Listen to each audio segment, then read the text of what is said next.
His performance was kind of overshadowed by the TRT situation. Right. Is he gonna? Do you think that he's gonna fight even like on TRT? Listen, the whole TRT thing with Vitor has become just this huge. Just people going after Vitor Belfort is what they're doing. There's guys in here that are on TRT. TRT is legal. Everybody knows that.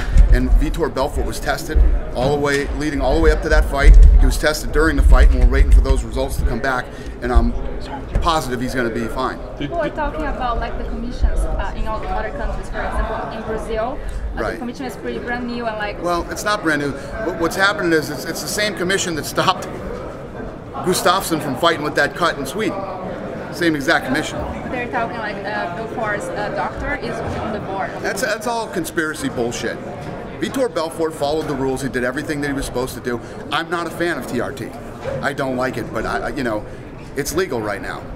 Did you guys test him in addition to the commission though? Because it sounded like you didn't. I remember you saying we're going to test the shit out of guys. Vitor was tested. Vitor was tested leading up to that fight, and believe me, you know, you guys know how Vitor is. Vitor doesn't want this, you know.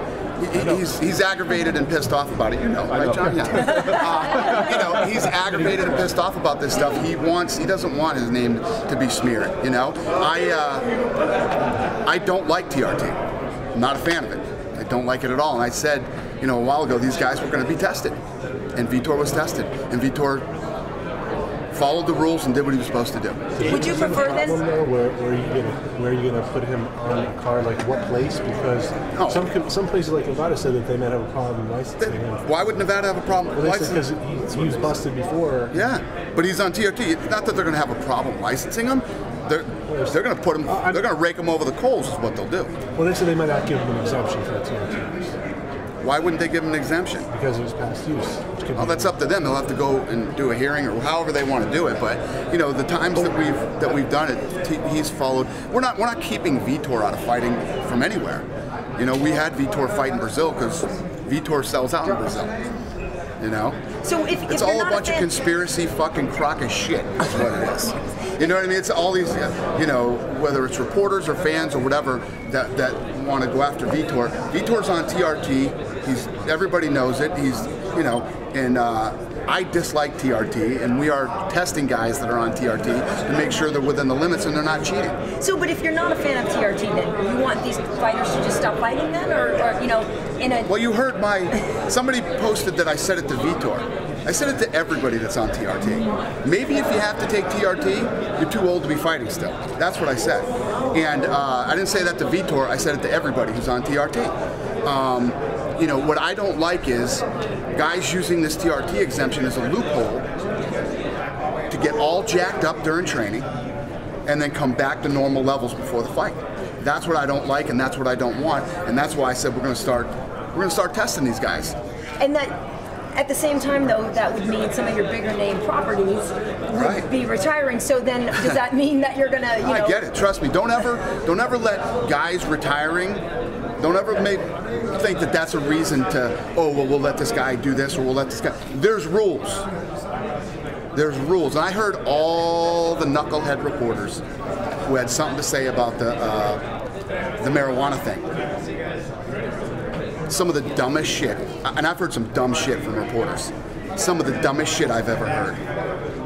There are fucking rules, whether it's TRT, you know, they can get an exemption, whether it's steroids, whether it's diuretics, whether it's pain pills. There's things that are banned substances. And whether you like it or not, marijuana is one of them. And somebody said, they took 90% of his purse. We didn't take fucking zero from his purse. We took 100% of the bonus that he wasn't eligible for. You guys realize that there's a player that plays for LSU football. This guy was supposed to win the Heisman Trophy on the cover of Sports Illustrated. He's fucking done. And he dropped to like number 50 in the draft for marijuana. It's fucking illegal. You can't do it. It's a banned substance. Should it be? I necessarily don't think so. I don't think it's a promoter. It doesn't give a shit what I think. It doesn't matter. It's a banned substance. Every fighter knows that you go in and you use marijuana and you get caught, you're busted. Now the commission's going to come in. They took that fight away from him, and he's going to get fined, right, by the commission, he wasn't eligible for that bonus. I know nobody likes Brian Caraway, right? Brian Caraway, they don't like him. Boo, Brian Caraway. Brian Caraway followed the rules. He had a submission that night, and he followed the rules. He absolutely 100% deserves that bonus. 100% deserves that bonus. What would it say if I gave that kid $130,000 for testing positive for marijuana, and the guy who followed the rules doesn't get it?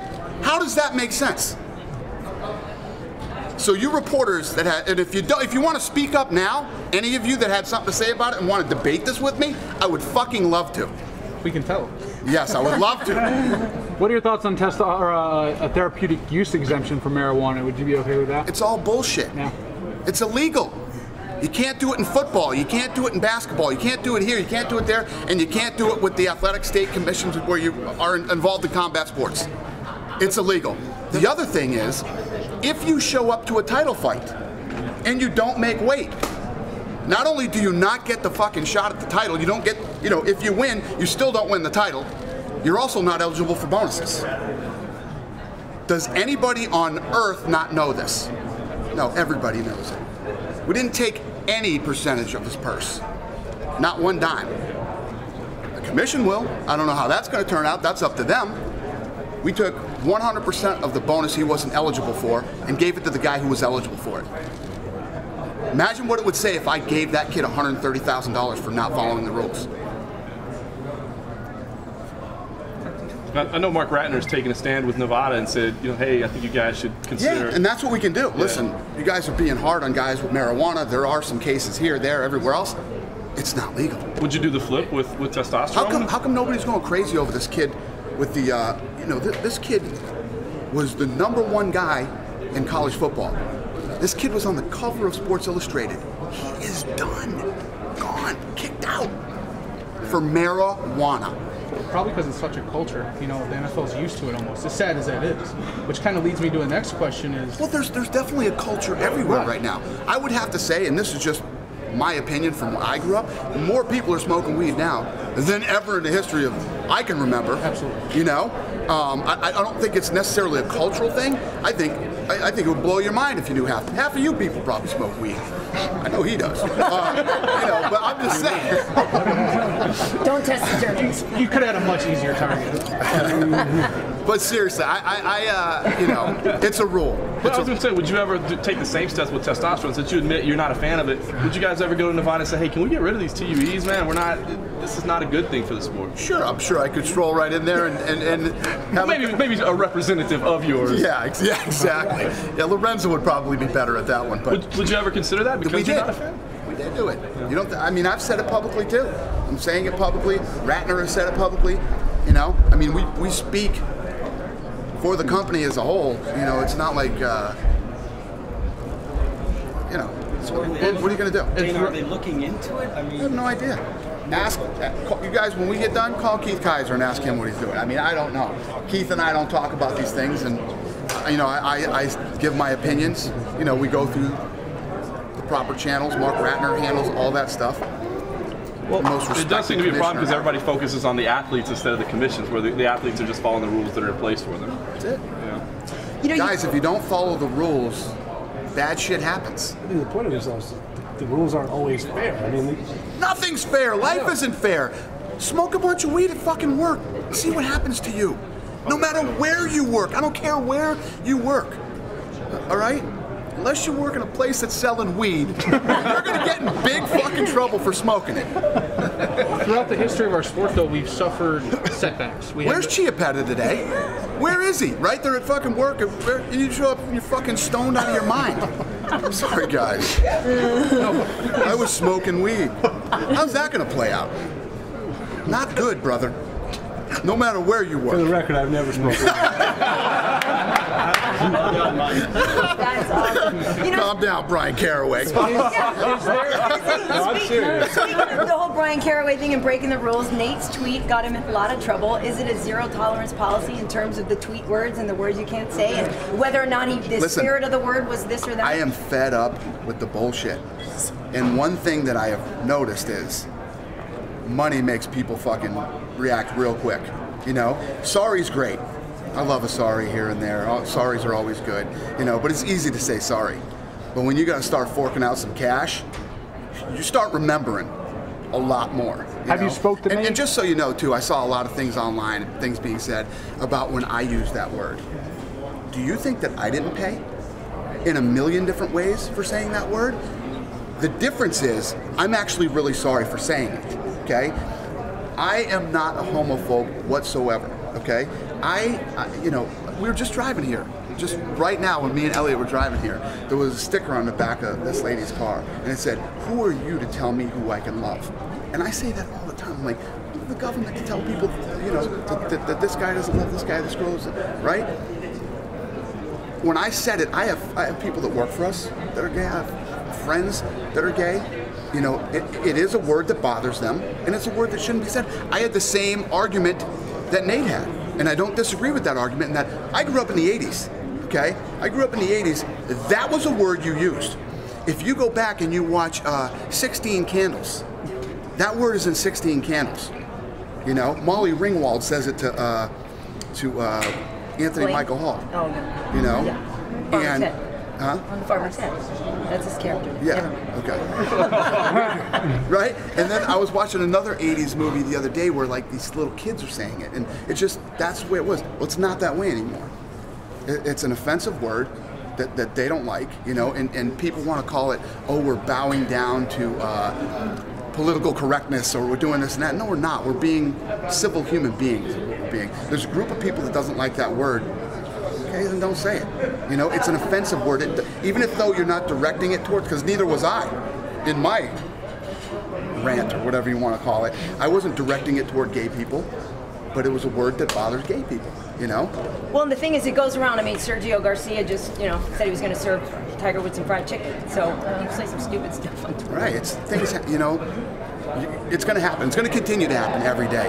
But let me tell you what, when you get fined, you know, Matt Mitrione, like, dude, are you serious? This is what it's going to, that's what it's going to cost you. But I always got the feeling you like Nate, though. Huh? I always got the feeling you like Nate Diaz. I like Nate Diaz very much. I like Matt Mitrione. You know, the people that I don't like, I make it very clear who I don't like. You know, I like both those guys. I like Nate very much, you know. But Nate messed up. Dana, where are you at overall in terms of satisfaction with the new code of conduct? Is it still a work in progress, or you feel like you got it where you want it? I think this whole business and this whole sport is always a work in progress, but yeah, I like the direction we're going in now. Are managers being taught to it all? Because it seems like in some instances they're making things maybe worse instead of better.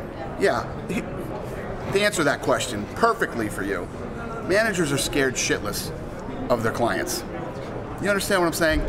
No manager wants to come out and go, he was stupid to say that. You know what I mean? You're one phone call away from not working for that guy anymore. So take what managers say. Managers don't matter. How's that? Let me put that one out there. I don't give a shit what they have to say or what they think or whatever. They're puppets. Coming from a former manager. Yeah, exactly. I was a puppet too. In this most recent case with Nate, you guys disclosed the length of his penalty and the money involved. In Mitch Jones' case, you didn't. Going forward, is that going to be standard now? Say that again? In going forward now, is it going to be the case where you disclose the penalty like you did with Nate?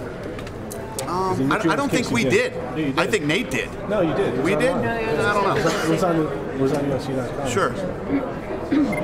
So you will? Yeah, I guess so. Yeah. Sounds good. Dana, MMA in New York. Hi. Hi, how are you? There's the smear campaign that was going on, and now there's a website that the UFC has put out. What can you tell us about that website? Oh yeah, so now we put out a website, and we'll give you weekly updates on the culinary union, what they're doing, how bad they suck, and things like that.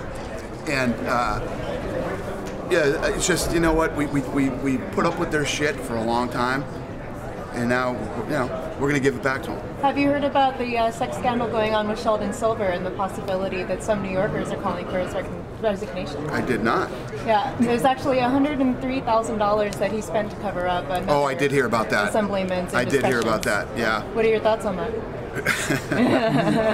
sounds like a good guy to work for. Do you think if he did step down that maybe it would help pave the way to get the There's no, if he stepped down, it'll be in tomorrow. Yeah. Dana, And it's been a couple months now with the code of conduct policy. Obviously, we had Dimitri on, and also Nate can kind of run afoul of that. Did you think creating that would kind of stop this kind of thing from happening?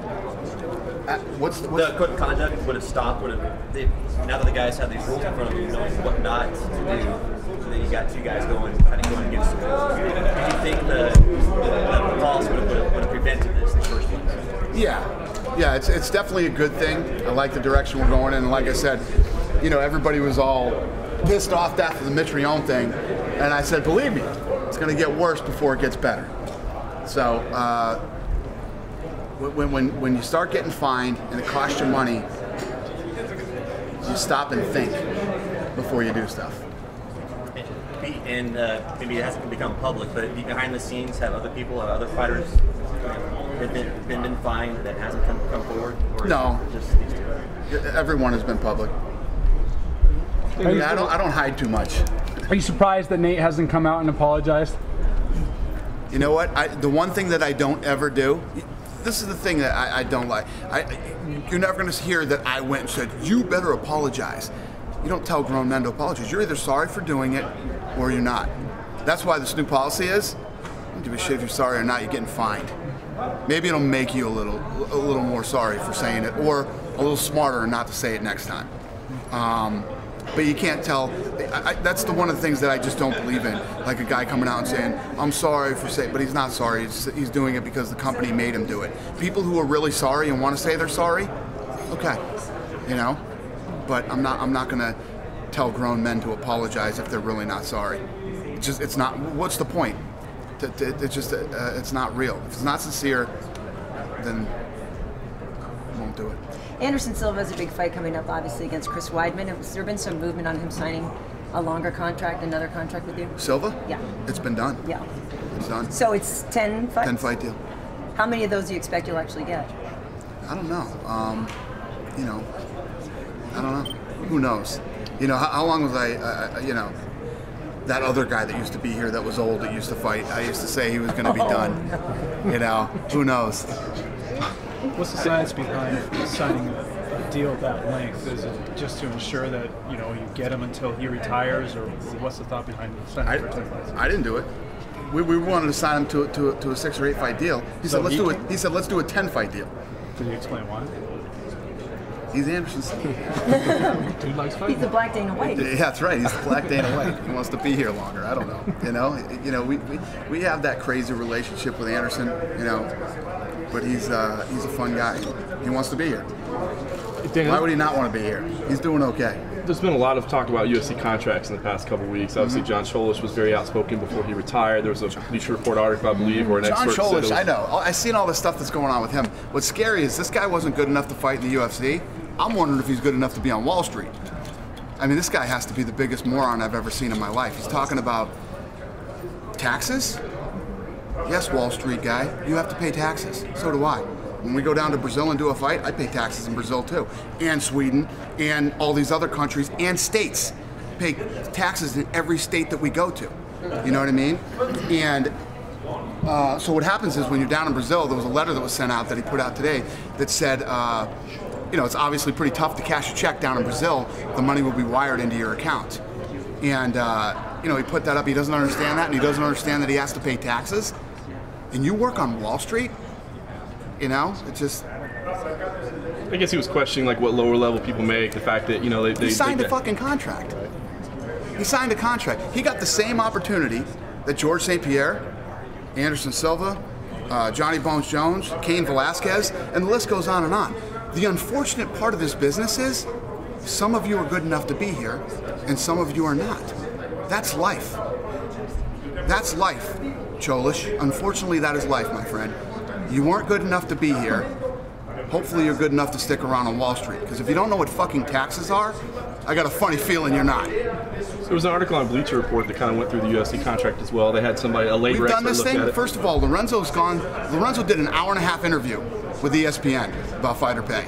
I mean, the fighter pay thing, we went through the thing, the other day with fighter pay. Fighter pay has been beat over the head to death. You know what I mean? If you don't like what you're getting paid here, if you don't want to be here, don't fucking sign a contract with us. And I can tell you this, John Cholish was paid discretionary bonuses even when he lost. You know? What do you want me to do? Guy's delusional, not too fucking bright, and what do you want me to say to that? I mean, I don't even know how to answer that question, other than the guy lost, he's not good enough to be here, and he's apparently not too bright. What did you make of the rumors of the incident between Brian Caraway and Kat Zingano? There was an alleged rumor that Caraway elbowed Kat. What went through your head when you heard that? Actually, I talked to Kat about it. Oh, really? Yeah, she said what happened was that she was sitting down at medicals. Somebody walked by and something hit her in the back of the head. She turned around, looked, and it was Brian Caraway. And, you know, she said, I was sitting there, I don't know if he bumped into me or if he, you know, it was on purpose or it wasn't on purpose. She said other people said they saw it and he did do it on purpose, but those people wouldn't say it to the media. You know, this is the fight business, you know? And you get some people in here that are not very nice sometimes, you know? And you get people that, you know, what do you want me to do? You want me to go grab Brian Caraway and say, did you elbow Kat Zingano in the head? You know, I mean, I don't even know what to say about it. These kind of things happen. I mean, she should have turned around and said, hey, did you just fucking elbow me in the head? You know what I mean? Or her camp should have said it, you know? And then something would have happened and whatever would have happened, but I mean, I don't know what to do about that. Maybe you could add lie detector tests to the drug test. Can we use it on you and matchups and stuff like that? Yeah. Next time we bring up Vadim. Yeah. Speaking of matchups, the Boston show is starting to come together. We've got Alistair Overeem and Travis Brown. What else are we going to be seeing that night? Well, I'm waiting for this Saturday night, and I will announce the main event next week. Because I know, you know, Chael, I talked to him about fighting Vanderlei, and that, you know, that's an exciting fight. We know Boston, there's a ton of Brazilians there. That would be a really exciting fight, but what happened with that? I agree. Nothing. Yeah. Nothing happened with it. But that was never, we never said this is going to be the fight. That was an internet rumor. You know, I probably have 4 options right now. 4 options right now. I want to see what happens on Saturday and give me a couple more options. I like options, so I want to wait a couple days. I wanted to get it done this week, but I couldn't get it done this week.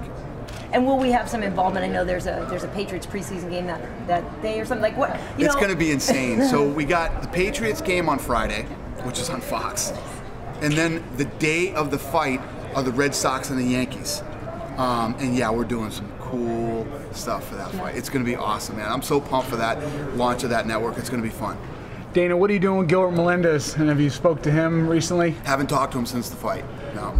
Usually when guys, after they fight, and especially a fight like that, you know, you give them some time to go home, relax, and unless the guy starts blowing you up and says, get me back in there. Were you surprised that he didn't say, get me back in there? I want a rematch immediately, given how close the fight was?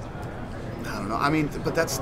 Because the reason I asked... That's Ben Henderson, though. I mean, those are his fights. I mean, if that's every one of Ben Henderson's fights. Well, no Ben Henderson fight ends and you're like, holy shit, Ben Henderson won that one. You know what I mean?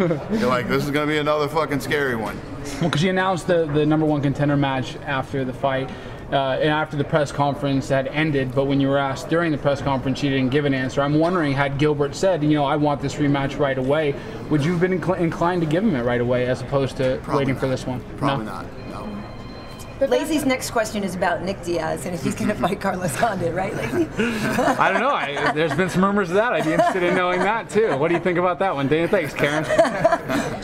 Dana, what's the bantamweight picture looking like now with Renan Barao injured and Dominic obviously not? We're going to do an interim to the interim. Right, that's what I was wondering, in fact. I'm kidding. I don't know. Is there any... And you know what the thing is with ligament damage? It's almost worse than a break. Ligaments take a long time to heal, and you know, we'll see what happens. Is there any timetable for his return that's set? I have no idea. Did you have him look at UFC doctors at all? Not yet. No. Dana, just finished Bruce Buffer book. So you were in the elevator when he and Frank Trigg fought? Yes, I was there. Can you tell your version? It was true. It happened.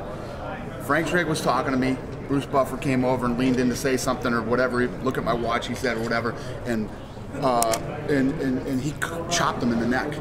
Like karate chopped him in the neck and hard, not like, Who chopped him in the neck? Frank Trigg chopped Bruce Buffer in the throat. And then it was literally, it happened so fast. It was just like, he chopped him in the neck and then boom, they just started punching. And I was like, holy shit. I literally went like this. Whoop, I stepped back, up against the wall and just So 10 floors just watching these two punch the shit out of each other. So he said that you and Lorenzo were standing and enjoying the fight? I don't know if Lorenzo was there. No, I was there with somebody. You and Tom. Oh, it was Tom Page, yeah, my old security guy. You said you were having fun, like watching them fight? Yeah, I stepped back and said, holy shit, these two are blasting the shit out of each other. And then when we got to the bottom floor and the doors open, they like stopped and you know, they're both kind of pissed. And then they started laughing. And Buffer, I believe Buffer had been cut by the watch and had to go get stitches. Yeah, that's what he said. From being cut by Trig's watch. He was holding Frank in a choke when the thing almost ended and then the doors were open. I don't remember chokes, man. All I remember is those two were blasting the living shit out of each other. I mean, it's not like they were just like goofing around punching. They were punching each other. I think Goldberg was there too. And I was just like, holy shit, this is happening right now. Frank said you and him were talking about money, and he said, don't come and interrupt me when I'm talking about money. That's why you got the job. Dude, seriously, I don't remember anything except those two just punching the shit out of each other for the whole elevator ride. So is this gonna they're grown men.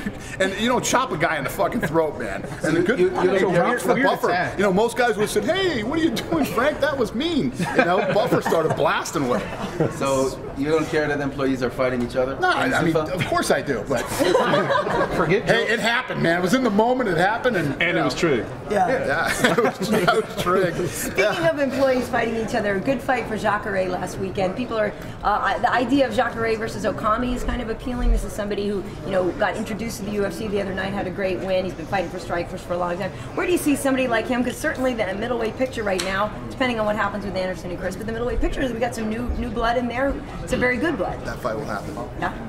Nice.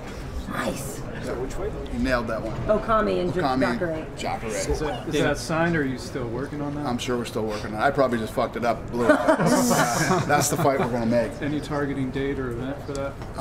Yeah, but I don't remember. No. Take that, Brendan Schaub. Yeah. Is there any business going by Mark Hunt Ben for you guys? How's the what? How surprising is Mark Hunt's run Ben for you guys? You know what's funny? Last night, I'm sure this happens to you guys too. Last night I'm at home and it's like 10:30 and I go, I gotta jump on the internet and check something out on YouTube. It's like 10:30. I get on YouTube and I watch this thing and I go, what the fuck? I click 2:30. I get off the computer. You know, I was on there from 10:30 to 2:30 and I must have watched 7 or 8 Mark Hunt fights last night from K1 and Pride and it's amazing at his age. And what he's been able to accomplish, especially the story that goes behind it, that we didn't want him, you know, and we said, here, we'll just buy your Pride contract out and pay you not to fight. And he's like, I want to fight, and I want to earn it, and I want to, you know, and he comes in and does what he did. What were your thoughts behind that? Wanting to pay him off and not wanting him as a fighter? He had more losses than wins, and it was on a horrible streak. You know, it was like, yeah, okay, we bought the company, and Pride did fights like that, you know what I mean? That's what I was going to say. Did you kind of view him as, it's kind of not fair, but as a freak show fighter? I wouldn't say as a freak show, right? But Pride didn't look at things the way that we do. And we just felt that it didn't fit. And what guy would say no to just getting paid and not fighting, you know? He would have been paid and free and clear to do whatever he wanted to do. And he said no. You had to admire that. I don't admire that. Absolutely, positively respect it. And what he's been able to accomplish. I think it's one of the greatest stories in sports right now. You know, I really do. It's unbelievable. Dan, is there any updates on the gloves? Yeah, it's funny you asked me that because I was actually, before I came here, I had like 6 pairs of gloves on before I left. First and foremost, guys need to close their hands. Okay, 13 years we've had the same gloves, you know? Close your friggin' hands and stop poking people in the eyes, number 1. Number 2, we're looking at the gloves that make your hands go like this. You know, curve them where it'd be really hard to extend your fingers and poke somebody in the eye. So they would still be open-fingered but naturally curved. Yeah, you gotta have open-fingered gloves. Yeah, right, for the grip. I mean, there's still gonna be situations where guys will have their hands like this and they reach out and you can still come down a guy's eye. It's just, close your hands. You don't have to have your hands wide open to block punches. Would this be kind of like the Pride gloves? Or a little, have you looked at those? More like the Shudo gloves. Okay, yep. And how long would it take for that to be implemented? We're working on it. I mean, you have to come up with the design that you like. You got creating new gloves is a huge process. I mean, when we did the gloves in the beginning, they came in and they had material that was sewn here, and it was kind of sharp on the corner, and that could stick in your eye. How do we get that out of here, but still keep the, you know, the integrity of the glove? Because the last thing you want to in a fight is a glove busting open. So there's just so many different things that you have to do to get a new glove. Is it the original, but we're on it. The original shooter glove that's round? Don't make the hand go down, but you still have the fingers? No, you're talking about old school, like Bruce Lee. No. The original shooter glove was the rounded one. Yeah, that's what. So winning actually makes a shoot-up glove. Yeah. You know, winning, they're like the best boxing gloves you can get. They're like the friggin' Mercedes of boxing gloves. So, you know, we got some of those today, and we were looking at those too. But even when you look at the traditional Shudo gloves, when you close, they have this thing that covers the thumb, but the thumb still pops out right here. But if you lay it down in here, there's a piece that comes out, and it's literally square. That was designed to protect the thumb. Not good. I mean, there's just so many. It's tough to design a glove that. But we're working on. Do you have any update on GSP Hendricks? GSP Hendricks, yes. George St. Pierre and I talked. Remember I kept telling you guys, like, at the last 30 press conferences I was going to talk to George St. Pierre? I talked to him like 2 days ago, and he's going to call me back.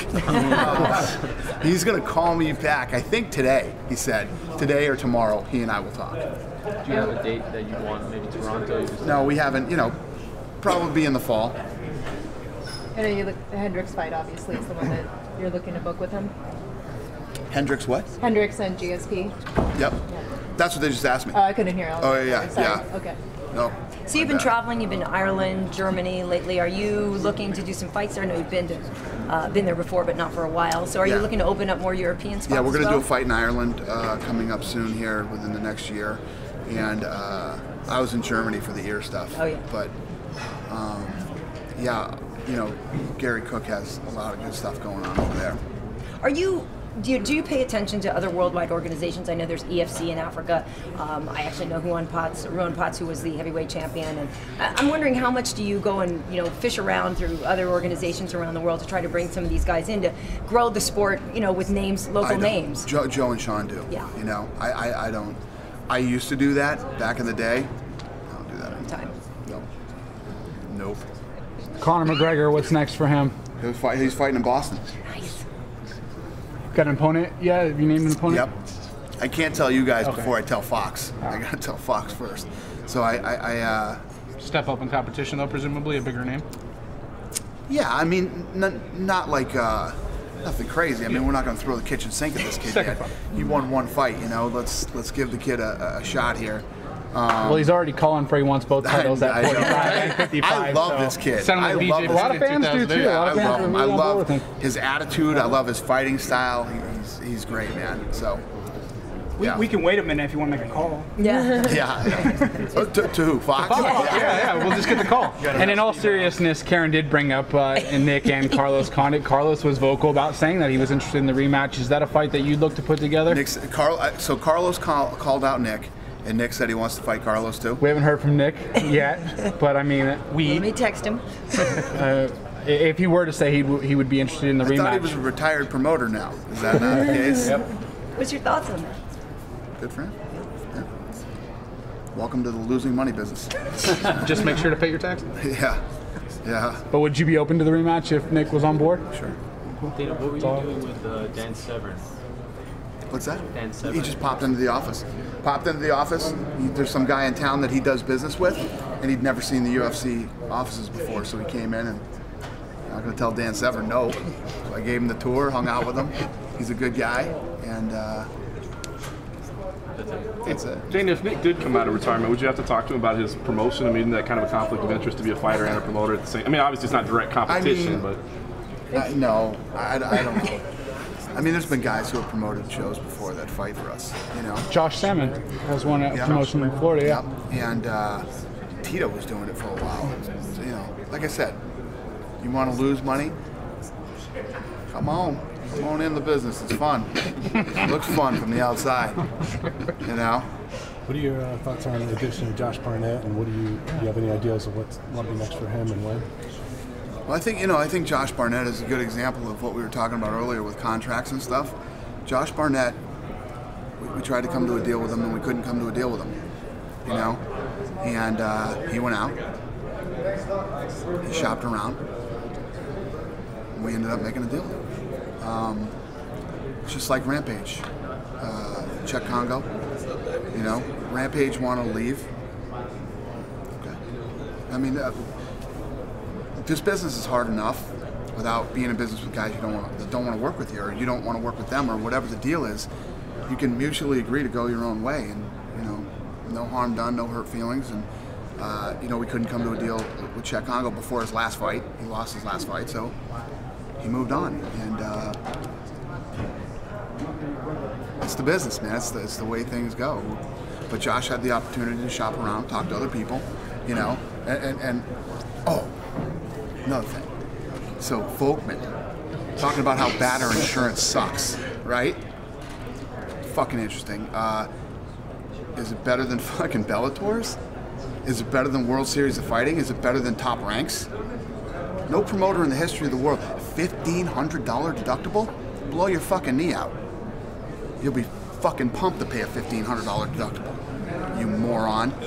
You know? Yeah, I just want to throw that one in there. How quickly could we see Josh in action? Huh? How quickly could we see Josh in action? Well, he wants a full camp. You know, he hasn't fought in a while. You know, and his hand was hurt from the Cormier fight. So, you know, whenever we can set up a fight for him, in time for him to have a full camp. Can you explain the Roy Nelson situation? Why he's fighting so quickly against Miocic? He's on the last fight of his deal. Right. And we owe him a fight before his deal is up. So you had to get him on that card, or by a certain amount of time, or else right. You have to. Right. And he's not giving us any extensions. Right. But are you interested in still signing him afterwards? Yeah. We have an offer out to Roy. Is he giving you trouble? Come on, Roy, would he give us trouble? But that's not the fight you wanted for him, right?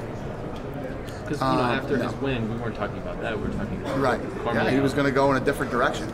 But he's so fucking smart. He's smarter than everybody else. So let him figure it out. If he beats someone like Miocic, he has a pretty good winning streak under his belt.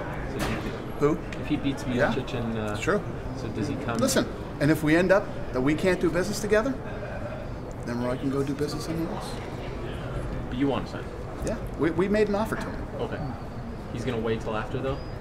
Yeah. Listen, Roy's the smartest guy on earth. He's a fucking genius, this guy. So he'll figure out whatever his best path is, and it'll be good, I'm sure. So, any comments on Matt Serra retiring? Yeah, you know, when he did it, I called him up after, and I said, "Why wouldn't you tell me you were retiring? And I would have brought you out to Vegas, and we could have, you know, da-da-da." He said, "You know what? I was talking to my buddy from Newsday, and we were talking about fighting. It just sort of evolved into my retirement, you know." And he says, "I'm cool with this. I'm happy." And you couldn't meet a fucking better guy than Matt Serra. You couldn't meet a more stand-up, loyal guy than Matt Serra. He's awesome, man. And the crazy thing about like a Matt Serra, he's been with us since UFC 30, you know, and he's had some good times, some bad times. One of the biggest upsets ever in UFC history. He's had a great career, you know. So, I mean, I don't know what else to say other than I love the guy, and you know, I'm happy for him. Any update on Dan Hardy? Yeah, Dan Hardy is taking that second opinion, so yeah, we'll see how it goes. I want to jump back to Barnett really quick. You talked about Serra being a 10-year fighter. Barnett's one of the originals. Now, you guys said your up and downs, but now that he's signed, now that he's on the board, UFC 31, I think. Yeah, now that he's on the board, how good does it feel, especially with kind of the heavyweight division being wide open, to have a guy like Barnett? Yeah, I mean, Barnett's been one of the best in the world for 13 years. I mean, longer maybe. I don't know. And you know, like I said about him last time, he's one of these guys who's always been, you know, marches to the beat of his own drum and does what he wants to do. And it's worked for him. I mean, he seems happy. He doesn't seem, you know, like he feels like he made any wrong decisions. And even when we're, you know, negotiating the new contract, he's like, I'll go look around for a while and I'll come back. And he did. It seems like one of those things that you kind of respect that, though. It seems with you, and I don't want to speak out of turn or anything, but you kind of respect the hard-headed people a little bit more. No, that's not true. We're all men and women. We're all men and women. Maybe here. it's the honesty. We all have to choose our own path in life. If a guy tells me, and we all pick teams. I mean, really, when it comes down to it, we all end up picking teams, and we choose the path that we walk down, right? And there's been guys in the past that said, you know, that I've called out to, and I've said, hey, listen, I'd love to have you in the UFC. You know, this is what we're doing, big things over here, you know, the whole fucking, you know, and guys are like, dude, no fucking way, man. I'm getting paid cash in Japan. I don't have to pay taxes. I got a good gig going on over here. Good luck to you. Do your thing. And these are the same guys that are coming back to me now going, dude, what's up? Why can't I? You chose your path. You picked a team. You chose your path. You chose the direction that you wanted to go in your career and in your life. If shit didn't work out, that's not my fault. You know? I'm definitely that guy. You know what I mean? Yep. I'm that guy. And there's guys that are like, and you see how the guys that were with me, in the dark days when we didn't know what was going to happen. Hughes, Tito, Joe, DJ. They're doing very well. You know? These guys are doing very well. How excited are you for the beginning of Tough 18 and filming starting pretty soon? Are you nervous at all? No. I'm always excited when we start Tough, and you know, I love it. It's fun. It's this year's going to be interesting, obviously, because the women, first time we've ever done the women, but men and women living in the house together. We'll see how it goes, but I'm excited. Well, plus when people saw Kat Zingano's fight, I think a lot of people probably looked at him. When people what? Saw Kat Zingano fight. Yeah. I mean, and so now, you know, a lot of people are saying, oh, Ronda, right. You know, now undefeated. Exactly, and nothing against Liz Carmouche, but a lot of people are saying Kat is the one who could maybe take her down. Yeah. How do they get along? Do you know? You know, I think it's one of those things where, you know, they're obviously competitors, but they respect each other. They don't. It's not like Misha and Ronda. I mean, that's about as bad of a relationship as you could get. So, yeah, I think they respect each other, but I think it's going to be a lot like Sonnen and Jones. Yeah, I think it'll be like that. Competitive, some digs here and there, but you know, no crazy shit. Dana? Yep. Earlier you talked about Belfort returning to contender status. Is the official plan to wait for the Silva-Weidman winner to match Belfort, or is there something else in place? You know, there's no plans right now with Vitor. He just fought. So, you know, we'll see what happens. Again, we got another fight this weekend. We'll see what happens. But, I mean, yeah, actually, now that it really sinks in what you just said, you know, it would make sense for those two to fight. I mean, that's not far away. Those two fight and we see what happens, or Vitor could fight again. I don't know. But he could fight either one of those guys. Do you have so you don't have anybody else in mind for Vitor at this period of time? Not right now. Dana, look into the fight card Saturday night. Obviously, heavyweight title on the line. Right underneath that, heavyweight contenders match. After all these years of promoting fights, do you find it's helping you now when you have these fight cards where multiple questions can be answered within the same weight division on one night in terms of where you're going past Saturday? Like tournament style? Well, that there's going to be a heavyweight title on the line, but also we may determine a #1 contenders match. Just whenever possible, is it helpful that works out? Well, even if that didn't happen, I mean, we probably would have had a fight before this that would have determined who was going to be next to fight him anyway. But yeah, it's always pretty cool when two guys, you know, I'm not saying this is what we're doing, but I'm just throwing this out there. Like, I'm talking about Fox Sports 1. Whichever heavyweight wins each fight, maybe you could do that on Fox. You know, there's things like that could happen if they fight the same night, depending on injuries and all the other. I mean, look at Jon Jones. I could have turned Jon Jones around real quick after his last fight. Friggin' pops his toe. I mean, you just never know what's going to happen. Well, and it seems like it also, as much as you can have an insurance policy against injuries, that it helps with that too. If somebody drops out, you've got a contenders match and a co-main right below it, and maybe promote somebody up. Is that just something you kind of keep in the back? Maybe something you've learned, you know, putting matches together and cards together after all this time? To be honest with you, we really don't think about stuff like that. I mean, especially after last year, the shit we went through last year, what we focus on is building the best card we can possibly build, you know? And you're never gonna, our style of matchmaking is, maybe everybody doesn't like Cain Velasquez versus you know, Bigfoot Silva. Well, maybe you like Mark Hunt and Junior Dos Santos. And if you don't like that, maybe you like the TJ Gray Maynard fight. If you don't like that, maybe you love Glover Teixeira and Tahuna. And if you don't like that, how the hell could you not like KJ Noons and Donald Cerrone? You know what I mean? So that's really the way that we build cards. We build cards so that we want every fight to matter. And there's a little something for everybody. Since you mentioned Jon Jones, did he tell you when he'll be ready to fight again? Yeah, so we talked yesterday too, and you know, his thing is he says he feels great, toes healing good, but the problem was that ligament. You know, that ligament popped, and just anywhere you tear ligaments, blood flow helps the thing repair itself and heal, and you don't get a lot of blood flow with the toe, and it's just, who knows? This thing could be 6 weeks, it could be 6 months. Jeez. Pain in the ass, man. Always some little crazy thing, you know. When will you have a better idea? He had to go to Russia. He's in Russia right now. Just tweeted a picture with him and Fedor. Did he really? Yeah. So he's in Russia, and then when he gets back, he is getting an MRI done on his toe again, which I think is Monday. Cool. All right. You done with me? No? Sorry. What do you got, brother? Better be good. Xbox One was just revealed earlier this week, and the first images of the UFC video game on EA Sports came out. Can you kind of give your take on the game, if you're excited about it, how you see it? Yeah, EA Sports is pumped about this title. They put this title up there with FIFA, you know, because it's a global brand. As big as Madden is, as big as that game is, as awesome as that game is, I love that game. I play that game with my kids all the time.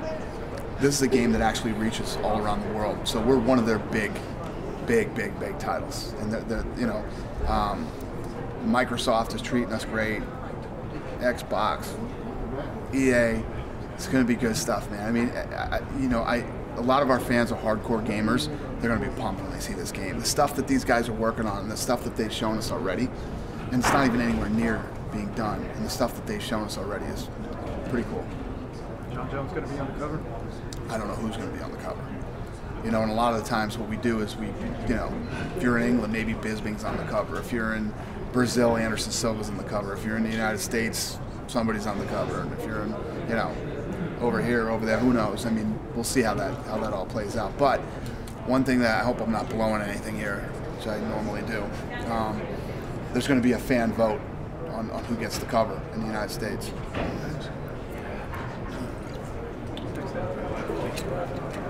And you have a new record, new TV deal for Mexico and Latin America. Are you happy with that?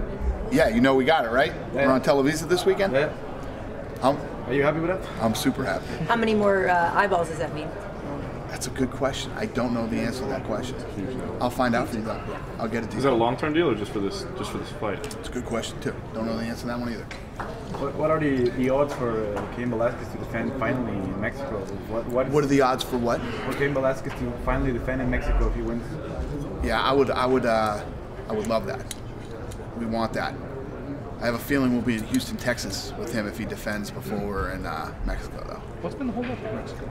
Huh? What's been the hold up with Mexico? Just tough place to navigate. Yeah, man. absolutely. It's not an easy place to get in and do business. A lot of different stuff going on. American company, yeah. Yep, it's a tough place to navigate. What is next? Tougher than I thought it was going to be. Would his next fight be in Houston if he wins? Probably, yeah. In a stadium or in an arena? I don't know. I mean, I'm just saying, going to Houston. It's not like I got some big, plans. If we go to Houston, he will fight in Houston. Did you have any more information on the UK deal? The TV deal. As far as what? The TV deal. As far as what? Well, the people are bitching, saying they're not going to be able to get this. Yes. I know. Some guy tweeted me a thing the other day. He's like, "Here's the pamphlet, and it's all soccer. They don't say anything about the UFC and all this stuff." And yeah, Gary Cook's doing that stuff. It's a favorable deal. People they're worried that better deal than we had last time. It's we got a deal. We're on TV in the UK. The people in the UK are going crazy saying, "You guys are fucking." Are you serious? Do you think that we don't want the best television deal we can get in the UK? They've got a monopoly over there. There's a monopoly going on there. You just don't it's not like you got, in the United States, 1,000 channels that you can go to and, you can do a deal with. There's one big dog over there. Sky. Mm-hmm. You had to deal with them like in the early 2000s, right? We had a deal with them right when we went on. We ran the stuff on TV. It rated through the roof. We killed it. What happened? Did they not want to do a deal? Did you try to? The guy who is the guy who runs the whole show over there does not like the sport. You know? A new guy. And no, it's the guy that's been there since then. Really? Yeah. Doesn't like the sport. Do you want to create a website for him? I'm used to it, man. It's just I don't get fired up about that stuff anymore. We're on a great network here. We're on great networks all around the world. The UK has been tough, and listen, we're busting ass. The UK fans bitch about everything over there. We're busting our ass over there. I mean, we have an office there. We've had an office there fucking years, right? Cranking over there trying to make this thing happen. I mean, I don't know what else we could do. Except storm Sky with torches and overthrow. Yeah, exactly. That is Fox. Huh? That is Fox. What'd you say? Yeah, Sky is Fox. I know, but the guy who runs it over there, has kicked ass with that business. He makes a lot of money over there, meaning makes a lot of money for the company. They're not going to go in and override him. Basically what happened. It would be like me not wanting to do something. Like I was absolutely opposed to doing something, and people at my company trying to tell me, no, you're going to do it. You understand what I'm saying? Wouldn't happen. So, what are you going to do? We do the best we can do over there. We got an office there. We're spending shitloads of money in that market. We keep bringing live fights there. We keep trying to get the best TV deals we can get, and that's all we can do.